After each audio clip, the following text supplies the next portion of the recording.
Welcome to The Rippling Pages, a podcast on the craft of writing, crafted and curated by me, Liam Bishop. Today, we're talking about clay, its vast and seemingly infinite history, whether it's the venerated bowls for the Japanese tea ceremony, clay's religious symbolism in the book of Genesis, or the potential evidence of clay being on Mars. These are some of the many encounters that my guest, Jennifer Lucy Allan, has with clay in her new book, Clay, A Human History, published by White Rabbit Books. In Jennifer's previous book, The Foghorns Lament, Jennifer demonstrated a seemingly boundless inquisitiveness for her subject and the world. That book was an elegy for the art and industry of the foghorn. She's also written for The Guardian, Quietus, and The Wire, and you might already be familiar with her voice. She's a presenter on BBC Radio 3's Late Junction. Jennifer, thank you very much for joining me. Thanks for having me.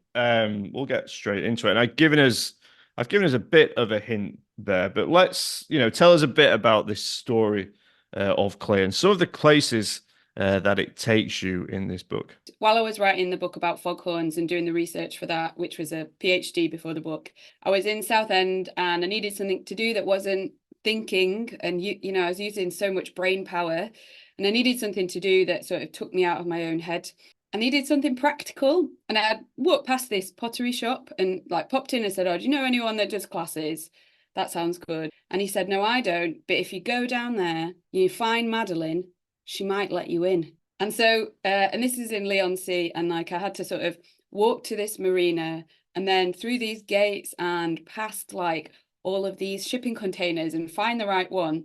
And inside this shipping container, in the middle of this marina, that's like a working marina, people live there, but there's fishing boats, all sorts going on, was somebody who was running open studio classes. And you open the door and you can't believe it's even there. As I usually do, I became completely entranced by this material. I'd never had the opportunity to touch clay or work with it at school. My school didn't have any art resources at all, so never did anything with it, never had classes as a kid, anything like that. So I was coming to it totally fresh in my 20s and was just completely overawed by it.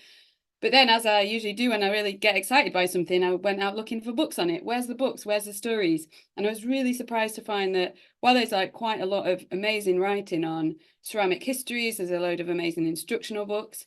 There hadn't been this book that was in that kind of vein of new, exciting nonfiction that takes advantages of all the research tools that are available to us now. I sort of came to realize this was it is still a sensory history. It's about objects and people and the way we perceive things, the way we preserve things. And you pretty quickly realize that if you ever wanted to write about this material, a chronology is just impossible. Trying to sort of center it around certain objects to be able to tell a story just was not making me very excited. So I kind of pulled back because I am interested in how things connect and also how they connect to our imaginations as human, what thinking about something in a different way allows you to think about the rest of the world.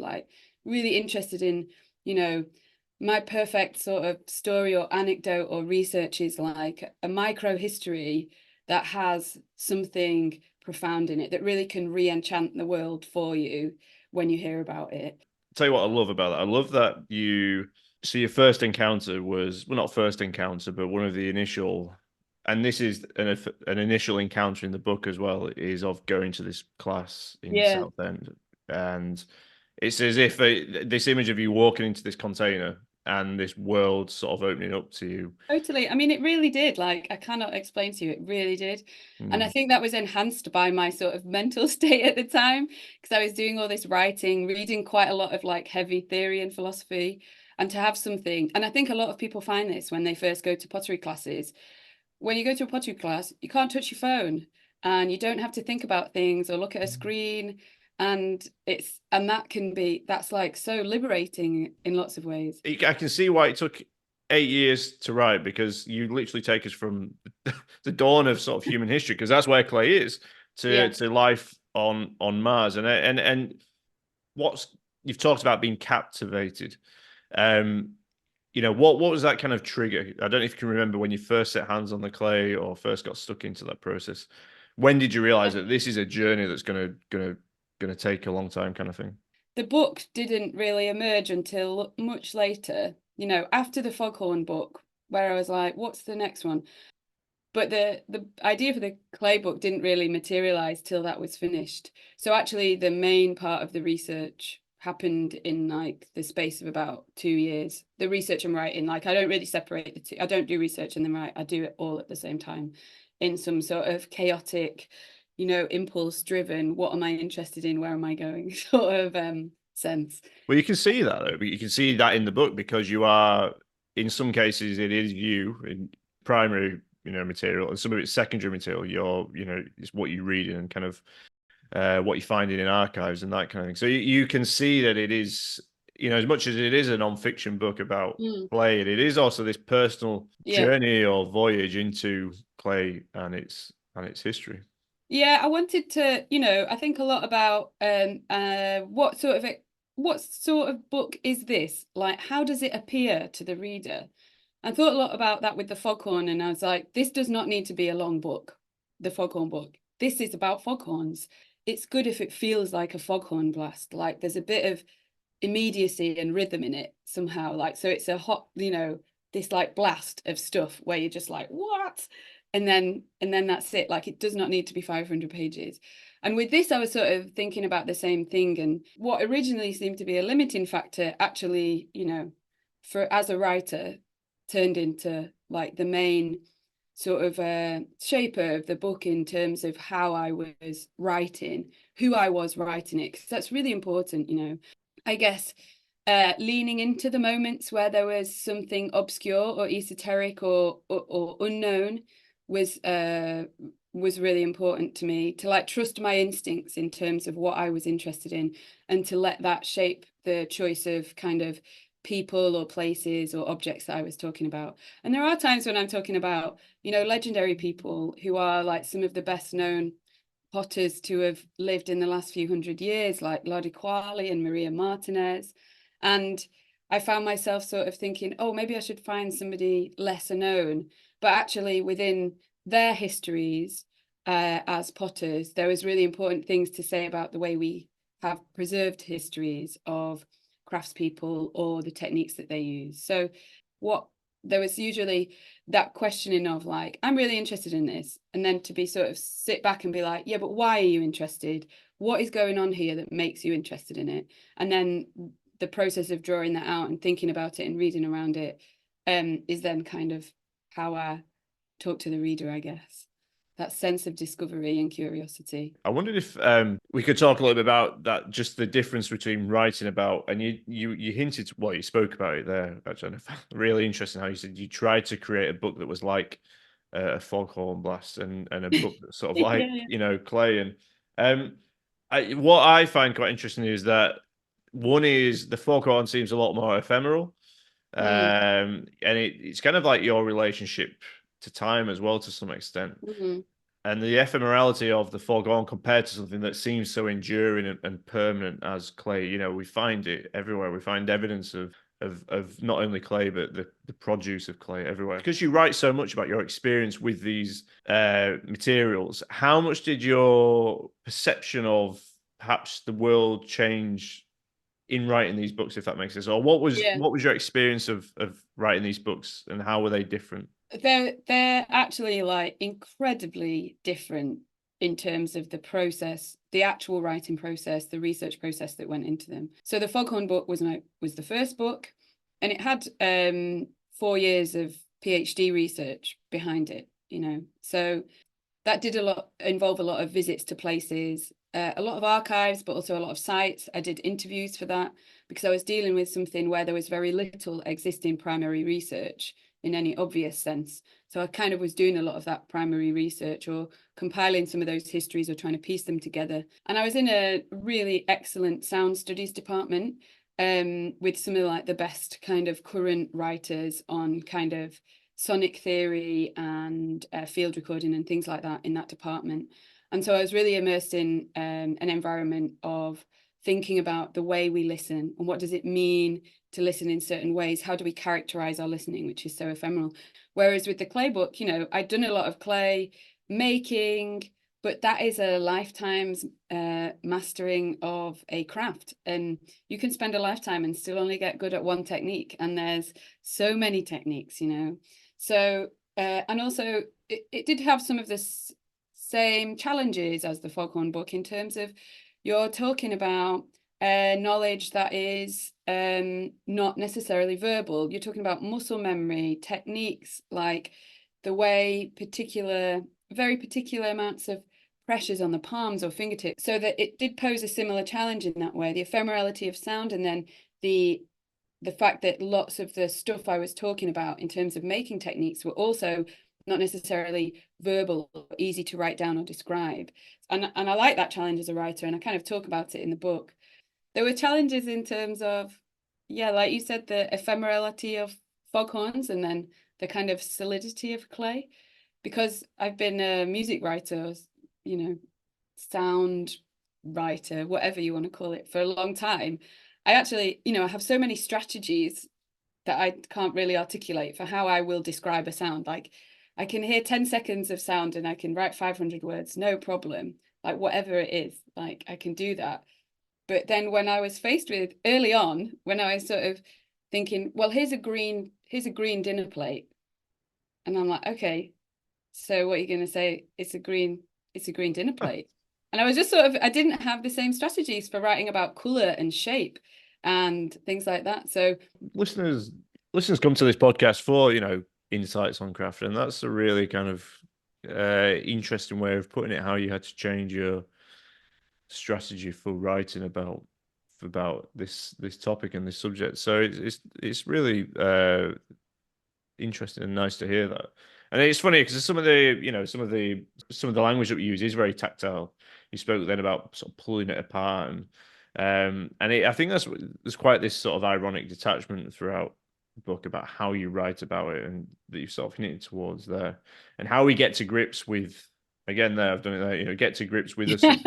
yeah, We're molding it, we're gripping it all the time. yeah. Um, is it something that's uniquely human? Is this something that could only existed, do you think? I know clay exists, but is it, you know, is it about the raw material itself, or is it more about what we do with it that enchants you?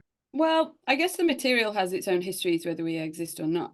But our ability to understand them, to record them, to think about them, to write about them, to sort of make them, I guess, in a literal sense of like objects, material histories. You need humans to have the enchantment, I guess. You know, is there a world where we don't start molding and taking it out of the earth and start doing things with it? Is it Well, enduring in that respect? you know, I thought, oh, somewhere in the introduction that you're going to mention some of these creation stories like Genesis, the Golem, things like that. But then when you go looking, there's a huge amount more. Like, and it's not completely cross-cultural, but you can find it in a huge cross section of sort of belief systems in major world religions, but also like sort of small tribes in various parts of South America. Like, that's something where I enjoyed not being a formal academic, I guess, because that to me is like, just all of those stories become this fuel for the imagination in the way that we can think about this material if we want. You know, you don't have to say anything solid about it, but look at all these stories, and then what does that allow us to think about this material? There is an alternative of this book. You know, there's so many different versions of this book that could have been written. We're going to have a quick break now on the Rippling Pages, but do come back because we're going to hear lots more about this wonderful world and history of clay. If you're enjoying today's episode, why not leave a review on your favorite podcast provider? I know I ask this every time, but doing so just lets me know that you are enjoying it, but also it can boost the ratings of the show, which in turn boosts the coverage of these fantastic books like Jennifer's that we have on the podcast. From Cowboys last time to Clay this time, the Rippling Pages is boundless. So do join us for the second half, and we'll see you soon. Thanks for coming back, Jennifer. We'll get back into it. I want to talk about Marija Gimbutas. I found her an incredibly interesting person, but I think it did sort of tie into these questions about, you know, how we write about histories, or how clay sort of ties into what we tell ourselves about our history. I just wondered if you could tell us about who she is and sort of what she did with clay. She was Lithuanian and she started out studying folklore. And then she, via Germany, went over to the States. Very few female lecturers at Harvard. And then but it was still quite stuffy and restrictive for women. Like she couldn't go in some of the libraries. So she moved over to UCLA, which had a very sort of, a much more sort of progressive, open-minded department at the time. Started bringing in ideas around the sort of folklore and mythology that she had studied back in Lithuania. Basically, what this led to was her studying a period in, I think, Neolithic history, and she identified this area as Old Europe. And basically, it was kind of roughly contemporary with early, what we call like civilization and cities. I say that in inverted commas because those are all debatable terms. But they seem to like live in harmony with the earth and seem to very sort of equal societies in terms of people's place in them. But also what proliferated in the ceramic artifacts from there were these goddess figurines. And basically she sort of studied this area and did a huge amount of research and went round to a lot of the local, museums and stores and things, taking photographs of all of these things for, I think, 10 years or something. And then she built up basically an entire pantheon around what she'd seen and all the things she'd studied about this area. So she wrote a book called The Gods and Goddesses of Old Europe, which was later changed to The Goddesses and Gods of Old Europe because there's very few sort of male figurine, like obviously male figurines. But within that, she was building a pantheon. So there's like the language around what she was using was like, this is the snake goddess and this is what the snake goddess does. But there was obviously no writing, no sort of legible written evidence for what these could possibly be. Like it was all material evidence gathered through archaeology, but she was kind of applying what she knew about folklore because she held that some folklore practices might hold a link all the way back to these Neolithic peoples. But when she published that book, and she went on to publish quite a few more about this sort of society, she was basically denounced or sort of very heavily criticized by a lot of people in her profession because she'd applied her imagination, she'd applied this kind of ideas of folklore and mythology to kind of interpret these. And she'd sort of built up these incredibly, like they're very seductive, like poetic descriptions of these different goddesses that exist in this certain way in the world, and then their symbols are on the pots and all this. But basically this society, which had been kind of brutally, I think almost wiped out by invading herders who were kind of nomadic and were on horses and had forged weapons. And so it seems like this society was wiped out. And a lot of the debate around the time was about whether this was a brutal, violent incursion or whether it was about the spread of agriculture sort of taking over. And DNA evidence has since posthumously proved her sort of brutal incursion to be right. And it's really important for many reasons, the invasion of the Kurgan, because it's about the spread of the Indo-European language, which is, a huge proportion of languages spoken across the world have their root in the Indo-European language. But it also kind of tapped into sort of burgeoning like feminist movement, new age, earth-centered movements at the time. So she was kind of then co-opted as very much like this expert and hero for those movements. And because what she was saying about, women, she was sort of undermining the idea that patriarchy is, a natural and a given, and that's the way it's always been, and that's the way it should be. Yeah, wow. It's a great summary, but yeah, and then I had to, so all of that basically, then I had to sort of summarize that in about 5 pages.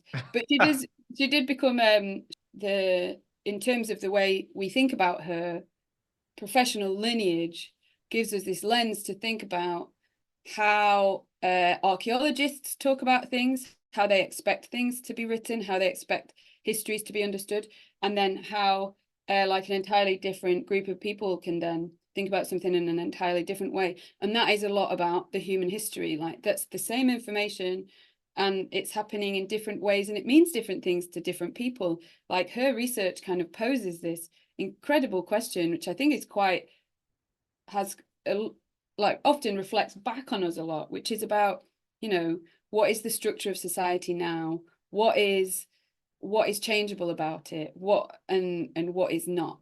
What do we assume is permanent, and what could be otherwise? And her clay figurines allow us to do that. 100%, yeah, 100%, and that's what I found really interesting. It really made me think about how we tell. So obviously, there's a lot in here about history and history of clay, but this felt like it was about how we tell histories. It was, well, it seems like it was a feminist critique to some extent, whether how polemic that was, but it's how people are written about, and how people are written about, the forms that, you know, the form of them, what they look like. I thought it was just a really kind of side narrative here about Yeah. how people are written about and how we write about different forms, I guess. Yeah, and how you take for granted a lot of your language, like that. I found that really interesting as a writer, you know, especially when I was coming to edit things.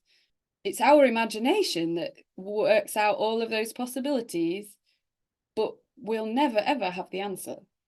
And as a writer, like, that sort of openness in terms of the possibilities is just really exciting. You know, kind of the role of you've spoken a lot about the role of language and kind of being a writer, but perhaps how language sort of, depending on how it's used and who uses it, it keeps things in a you know, how do we preserve things? How do we preserve the culture of things? Is it about preservation, or is it about kind of bringing it into the modern day? You know, what's its context? You know, where does it sit? And, you know, I think about a museum where you put, you know, you could put an object in a museum, but then you would write about the object. So how do you? It feels like you in the book, you know, sort of saying things about how we bring things out from the past and hold them up in the present day as objects, and give them a context. Well, there's that thing which I guess one of the main frustrations when writing the book was how much I could not touch things. And that sounds a bit wrong, but you know, so many ceramic artifacts are in vitrines. And one of the things that when you start doing pottery is like a real sort of test of an object or a maker's skill is if somebody's made a mug, you pick it up and you see how heavy it is. Like, if it's very heavy, that means like that's not thought to be as skillful as a very light one. Like, it's very hard to get things very light. So and that's another value system. But without being able to pick up an object, like, you can't, well, firstly, you can't really understand how it's been made without, for example, taking a bowl and lifting it up to see what's on the bottom. And secondly, you can't weigh it, you can't feel the surface. So there was this constant frustration at not being able to touch anything, actually, because I was feeling like I couldn't understand these objects. They're all separated from me. And the moments when I could touch the objects, like or handle them in some way, the Crafts Study Centre in Farnham, which has a huge archive of pottery by most of the like best known studio potters of the 20th century. They do allow you to get pots out, and you put them on the desk and you can touch them and lift them up, and you know somebody's with you, but they're objects that where you can touch a surface. Is that smooth or satin, or what's going on here? Yeah, I want to talk about the actual process of, you know, making clay and making pots and putting it in a kiln and that kind of thing. But kind of it shocks me really thinking about how much of it we have, you know, how much of it has been, just use that word again, preserved, because it's so fragile once it is made. You know, all you have to do is drop it, smash it into, you know, 100 pieces or whatever. So it's astonishing that we have so much to sort of go off, and even the stuff that has been smashed, and, you know, we can find stuff in the earth, can't we, that relates to you know, it could be a piece of something, and which always seems to be the news story, doesn't it? You know, they've found, you know, Yeah. remnants of a remnants of a, you Well, know. the climate change is playing into that. So, you Okay. know, in lots of areas, changing climates are revealing things in the landscape that were previously hidden. So, you know, more perma ice melts, the more stuff we're going to have. The Right. more, yeah, Podcast like for. I don't think that counts. For me, that's not a silver lining. But like for example, changing sea levels and differing more extreme sea levels means that there are, coastal caves where there may have been very, very early human activity that then become known or accessible again. So there's that, and that means that this leads into one of the things that I was really surprised by when I started doing a lot of the research in the book and asking questions of, I talked to a couple of archaeologists, was how much a lot of this extremely ancient history is a hot topic again. Those debates are not sewn up and those debates are not finished. And actually, there's a lot of new stuff happening. Yeah, and I do find that super interesting. I find that I'm really interested in sort of psychology and sort of psychoanalysis to some extent. And as you speak, it just makes me think about, how that thing about uncovering histories, that we're sort of either repressed, cancelled, shut away, just forgotten. And it's this, what happens when we find something that makes us, rethink who we are as people or society or as a culture. It's quite scary, but it's exciting, isn't it? I guess it depends what Yeah. It's exciting in the academy, isn't it? Definitely, but as as people, it can be a little bit I scary, I think guess, can't it? what especially about the pottery, the sort of high-tech imagery around pottery, and also kind of experimental archaeology where they're asking potters how they would have made something, then I think what I found interesting about that is that actually we really don't know everything yet.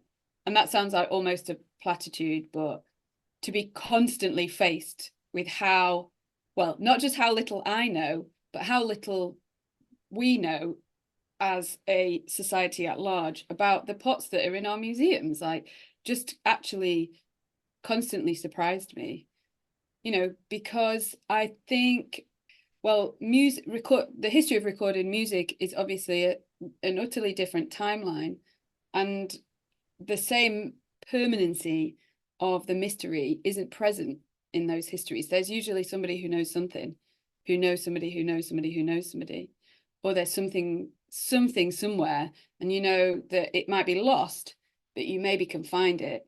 Whereas with a lot of the objects in the museums, which you feel like or are presented in a way that form a much more important part of our sort of history as humans, as people, as a society, actually there's so much we don't know about them.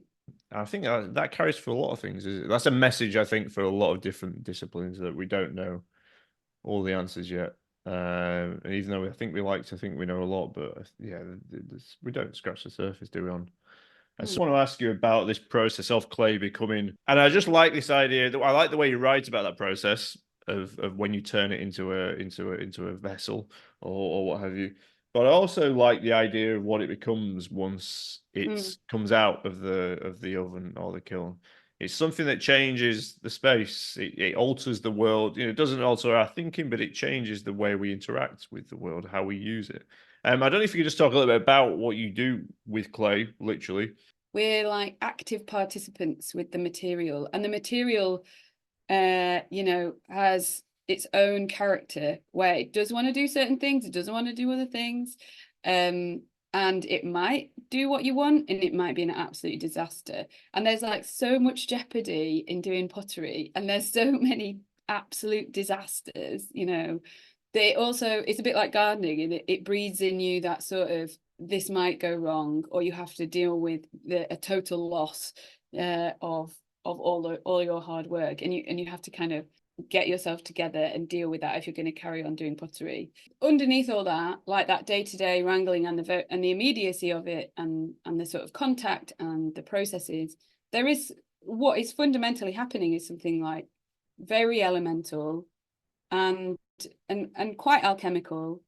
So it's earth, and clay can remain as clay infinitely. It dries out, you wet it, it dries out, you wet it. So it can cycle between this earth and like watery liquid stage forever. And when we as humans subject it to enough heat, and that can be in so many different scenarios, you can put it in a bonfire and it'll turn to ceramic, or you can put it in like a super high-tech scientific kiln that controls the temperatures, by degrees, that's essentially fire. Bonfire firings like really highlight that. Then you've got this earthen thing where you've dried the water from it and then you put it in the fire, and that fire is then what locks it into a totally different timeline. So once it's turned to ceramic, if you don't drop it, it's going to last tens of thousands of years. So, and I was interested in the fact that that's very elemental sort of processes that are involved there, these changes. But I was also interested in the fact that in order to lock it into a different timeline that is not the sort of geological deep time, in order to bring it into a slightly more understandable timeline of like 10 to 20,000 years or something like that, it's human intervention, and human intervention at the level of fire, which is, the invention of fire is what we talk about as the thing that was the first moment we became human, And so that's going on every time you're just making a terrible crap mug in the studio that may or may not survive, or that you hate, or that you're going to have to give to your mum because you can't stand it in a house. Is that different to the other arts? Is that different to music, for instance? No, obviously in terms of practically, obviously you don't stick a banjo in the kiln and it becomes music. But you don't want to stick a banjo in the kiln. I guess I did kind of have a think about this, like, what else? Is there anything that you can handle like this? That sort of cycling of the material between earth and water, the possibility of that as like infinite, pretty much infinite, is the thing that makes it so compelling to then fix it. You think about, okay, that is an infinite cycling of this clay. I can just dump it in a bucket and use it again. So is this object that I've made, should I fire it? Because there's an environmental factor in that, actually. Like if you fire it, it's fixed, so you better use it, because the kiln takes a lot of energy. I guess I'm interested in it in less in a practical way and more in the sense of the kind of imagination, or in a conceptual way, should I say? In a conceptual way. Like, so we think about what it means to fire something, and then actually like kind of you can build in an idea of like your relationship to the earth through that firing in various ways. Yeah, and it just is, it's this process of where you put something into something, and I guess you don't know what it's going to look like when it comes out. And I guess when we're writing and you have well, I don't know if you do, maybe you don't. This is a bigger debate, but do you know what your writing looks like? I guess you have an idea of what you want to style it as, but it's just this thought of this object going into something and coming out the other side, and you don't know how it's going to turn out. And maybe it seems just quite unique in that respect. Yeah, and I think writing and pottery is a bit similar in the sense that the better you get at it, the better idea you have of what's going to come out.